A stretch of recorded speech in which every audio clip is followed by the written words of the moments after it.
Here with his GGB Cole's Poppers, and it's time to get into college basketball upset of the day, Wednesday edition. Before we get into that, I'd like to go over what happened on Tuesday, which was yesterday. At 6 o'clock, we get NC State traveling to number 19, Clemson. Both teams were looking really solid. And this game proved my point. I think Clemson and NC State should be favorites to win the ACC this year. Clemson's really great. And it's really upside down year because normally it's like you have Florida State, Duke, Virginia. Those are the teams you normally Duke at. You have UNC in there too.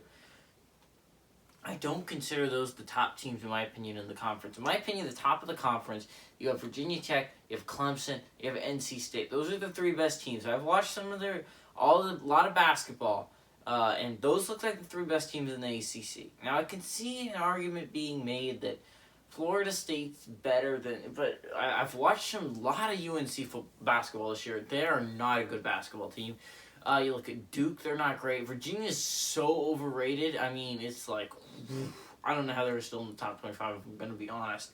Not a good basketball team, in my opinion, at all. And that's really it. I mean, no one else has really emerged other than the three teams I was just talking about as a favorite to come out of the ACC. But let's talk about it a little bit. The next team's a little bit more. Kansas State at number 18, Texas Tech. And now this game turns out about how we expected. Kansas State really they were in it for about a half. Second half, Texas Tech just came out hot, was able to beat them. But the fact is, Kansas State, you can see they're getting better. Like, well, if you watch them play some basketball, you can see there's a difference from the beginning of the year when they lost to the Division II program to now. While they still don't have a great record, you can see they're progressively getting better, which is signs for improvement on a program that just really hasn't been good last year, not looking good this year, and it might be bad next year too. Iowa State actually made this a little bit closer of a game than I expected it to be, but still a 6-point victory for Texas, who's looking better every day at this point. This was an off day for the Longhorns, still able to beat a conference opponent by 6 points is pretty impressive, especially an Iowa State team that gave Baylor and West Virginia close games. So I'm not going to really hold this one against the Longhorns right now. Number 15, Rutgers at number 23, Michigan State. And while this was close for about a half, Michigan State really ran away within the second half and just proved how, this Rutgers team, it's interesting. Michigan State really proved that they're getting off to a hotter start. Started at the Big Ten season 0-3 Big Ten play. And now it was on a 2-game winning streak, and I'm interested to see how Michigan State rises in the rankings thanks to this win against Rutgers. Number 13, Missouri was traveling to Mississippi State, and this was one of the first times in a long time. Last 5 SEC trips that Mississippi State has rolled in and lost from Missouri. It looked like it was going to turn around. Missouri was favored by 2.5 points. Mississippi State just lost to a Kentucky team. Bad Kentucky team that lost, 6 straight? And then Mississippi State just straight up blew out Missouri. It was a pretty dominant performance by the Bulldogs. It was interesting. I didn't expect that to be... and unfortunately took away my half a point that I would have gotten. I mean, never mind. The Michigan State team turned out to be technically an upset. But NC State really did play a close game against Clemson. I'm feeling horrible about that pick, but it's pretty disappointing that I could have taken Michigan State. I should have probably taken them. Number 13, Missouri is traveled to Mississippi State, as I was saying before. Absolutely. Mississippi State, I don't know. I feel like that's an SEC team that's flying under the radar. There's 2 SEC teams that I think are flying under the radar. Everyone's giving attention to, Arkansas because they were undefeated. But, Tennessee and Missouri, Alabama and Mississippi State have been steadily good. And Kentucky's gotten more, information, more press, because they were bad. Then Missouri and Alabama are flying on the radar. They're pretty good basketball teams. I know I've been hating on the SEC for a little bit now, but I think I've seen Mississippi State turn a corner in the past couple of weeks, and I've seen Alabama do the same thing. I think the loss to Western Kentucky really sparked them, and they've gotten better since then. I'm really impressed with what Mississippi State and Alabama have been doing as programs. Florida's an interesting case. I really think Florida's a good basketball team, even though they don't have their top player. Just got crushed by Alabama, though, so it's an interesting thing. Talking about the SEC. SEC is decent. That's why I think it's fun to talk about. There's a whole bunch of decent teams that I think could win that conference. It's not like the Big Ten where I think there's a good 10 different teams that could win that conference because they're all great. It's like there's 5 or 6 that could win that conference because they're all decent. Now the Pac-12 literally gets any one conference because all their teams are garbage, on the exception of Oregon. But moving on to the next one, number 6, Kansas traveled to TCU, and Kansas just straight up destroyed TCU. TCU was looking like a pretty good basketball team heading into this week, and I think Bill Self and the Jayhawks were just like, yeah, we're going to prove how great we are, even though we just had our biggest loss at home under the Bill Self era with Texas this week. Straight up destroyed the Horned Frogs. Kansas had defeated TCU in 15 straight meetings up until that point. Make that 16 because just dang did Kansas absolutely wipe the floor with the Horned Frogs. But let's get into the Wednesday games real quick. 5:30, we have number 19 Virginia Tech traveling to Louisville. Now Louisville's actually favored by 4 points in this game, but then Louisville has beaten Virginia Tech the last 15 times they played. But I'll say it again before, and I said it again. I think Virginia Tech's a serious contender for the conference this year. I think they're a serious March Madness contender. If you take away that one weird game against Penn State that they had, they've been very solid all year round. Beat a really good Clemson team a week back, 2 weeks back. They've been flying under the radar. Everyone gives attention to Duke and Florida State, but Virginia Tech has been solidly very good. Now, I'm very impressed with the Louisville squad, what they've been able to coach out of these kids, where some of their best players went down with injury, is straight up amazing. But again, I've watched Virginia Tech play, and they look absolutely astounding. They look really good at basketball this year. Louisville has beaten Virginia Tech the last 15 times they've played. It's going to be interesting. I really do think Louisville has a shot at winning this game, but I think this streak might end today. Arkansas is traveling to number 9 Tennessee at 6 o'clock, and this is why I'm leaning away from this game. I think Tennessee is like, they're going to want to come out and punch someone in the face. Not like legit, like realistically.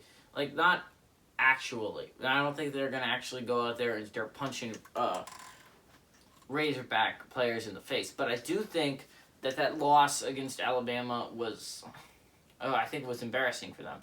Now, Alabama's looking like a pretty good, solid contender in the SEC, but dang. If you're number 9 Tennessee, Tennessee has like championship aspirations at this point. They're not just happy making the playoffs. And the fact is, they want everything. They want to do the best they can and win as many games as possible. And the fact is, they're going to be upset with that Alabama game because they did not play a good game. Alabama really whooped their booties, to say the very least. Arkansas really got creamed last time they played Missouri. And Missouri is weird because I thought they were really good and they lost 2 out of their last 3. But Arkansas lost their first game. They might have the same kind of, like, let's punch Tennessee in the face kind of thing, but I don't know. This is a weird one. I'm going to lean and get away from it. Wichita State's traveling to number 11 Houston. Another one I'm kind of leaning away from, even though I think Wichita State's a pretty good team this year, even though they had to fire their head coach. The fact is, Houston is just great. The loss to Tulsa really bumped them down last week, but the fact is they really should not have fallen this far, in my opinion. Tulsa's a very good basketball team. The American's a very underrated conference, with teams like the Pac-12 and SEC getting way more credit than they should, apparently. Especially against the American, you have American teams like Wichita State, for instance, Tulsa, SMU, UCF, like teams that I think are legitimately good and legitimately playoff contenders. People are ignoring them, and it's really weird because I really think these are good basketball teams. But Houston dropped from 5 to 11 because of one loss, while Tennessee dropped 3 spots just by losing to Alabama. It doesn't make a lot of sense here, but I think Houston's going to be, again, Matt, they had a great win against SMU team that was previously undefeated heading into the matchup. Cougars look like a really good basketball team. Don't let the loss against Tulsa fool you. It was a close game, and they really could have won that game at the end. Wichita State's a pretty good team, though, which is why I think it might be a close one. Boston College, 7:30, is traveling to number 21 Duke. While I don't believe Duke is that great this year, Boston College is legitimately bottom of the ACC. It's a bottom-tier team at this point. It's not a good record, 2-7, obviously, not good. They've given some fights against teams that I didn't think they would. For instance, NC State, which I think is a legitimate contender for the ACC. But the fact is, it's just winning 2 games is not going to cut it against a team like Duke has won a grand total of 3. I don't know. I think this is going to be a close matchup though, like really weirdly close. I think Boston College is going to cover this spread mainly because they play a lot of good teams close. No good. A lot of the teams they played, for instance, NC State, but there were others. Number 21 Duke is I think it's an overrated team, not as overrated as teams like Texas Tech, West Virginia, but I do think 21 is a little bit high for a Duke team that if they lose this game is at 500 on the year.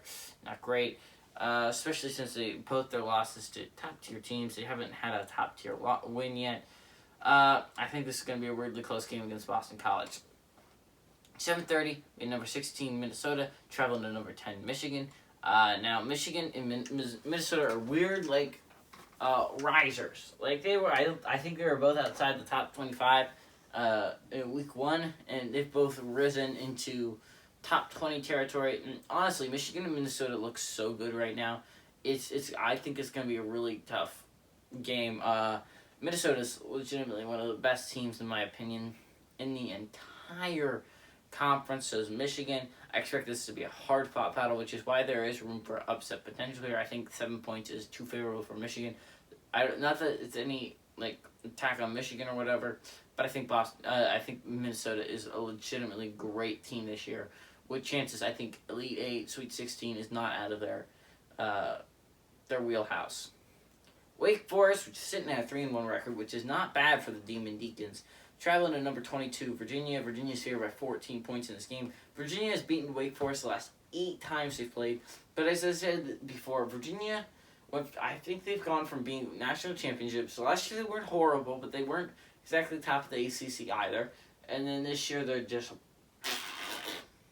an overrated hack squad. A hack squad is what I said. A bad squad. Not a good squad, a bad squad. Not a good team, but a bad team. Not like I believe Wake Forest is all that great either. I think the ACC really has 3 serious contenders that I think could go far in the playoffs. The Hokies are legitimately my favorite. From what I've seen of them, they look like a very tough team to beat come playoff time. It's going to be interesting. I think the Chokies are not going to choke this year, but I don't know.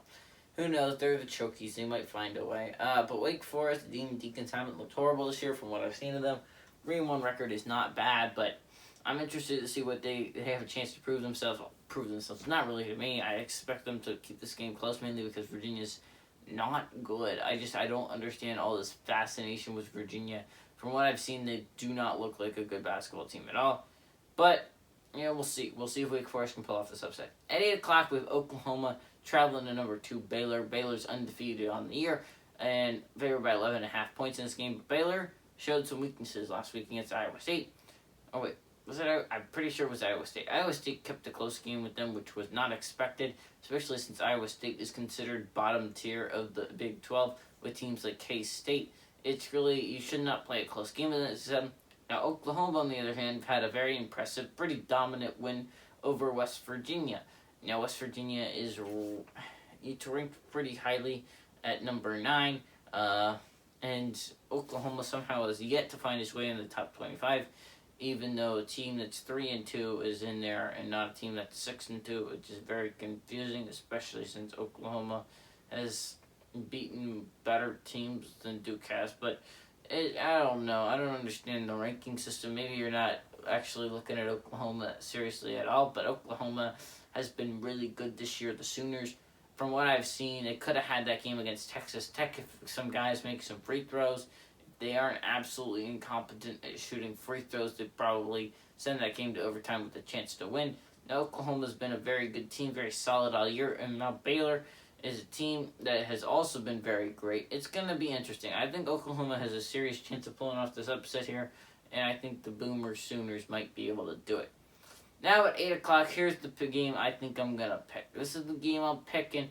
Poking me right now. I'm hoping that I get 1.5 points because right now I'm sitting at a 0.5 point, and I'd like to have some semblance of safety heading into Thursday. But Seton Hall at number 7, Creighton. Now, from what I've seen of Seton Hall, they started the season off poorly. I'm pretty sure they had a 1-3 record.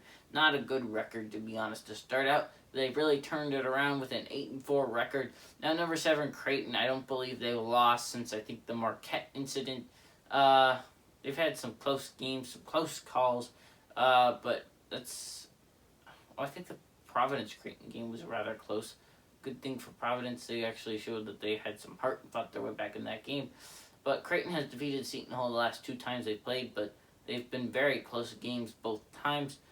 Creighton's a very good team, but I think Seton Hall is an underrated squad that a lot of people are overlooking. The Big East needs to be remembered when we're talking about top conferences. A lot of people forget because normally when you're talking about Power 5, you think of football, and then that's kind of what happens in basketball too. But the Big East is really needs to be remembered because they really do have a great basketball team. They consistently make fantastic basketball teams, and I'm going to be interested. I think Seton Hall is going to pull off this upset against number 7 Creighton. Hey everybody, this is GGB co-host Pepper saying adios amigos and go Pirates.